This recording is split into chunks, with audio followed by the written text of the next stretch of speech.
தலைவர் விஜயின் மீது நீதிமன்றம் பல அடுக்கடுக்கான கேள்விகளை முன் வச்சிருக்காங்க.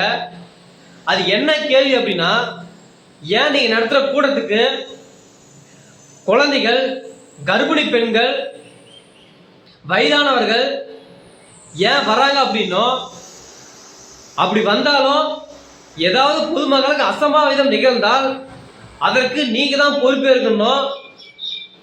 பொது சொத்துக்கு ஏன் சேதம் விளைவிக்கிறீங்க, உங்க தொண்டர்கள் ஏன் சேதம் விளைவிக்கிறாங்க, அப்படி சேதம் விளைவிச்சா அதுக்கு நஷ்ட ஈடு நீங்க தான் கொடுக்கணும் அப்படின்னும் ஒரு ஆர்டரை தெரிவிச்சிருக்காங்க. இந்த ஆர்டரை பொதுமக்களாகிய நீங்க எப்படி பார்க்குறீங்க, அது சரியா தப்பானோ கமெண்ட்ல சொல்லுங்க. என்னுடைய யூடியூப் சேனலை பிடிச்சிருந்தா சப்ஸ்கிரைப் பண்ணுங்க.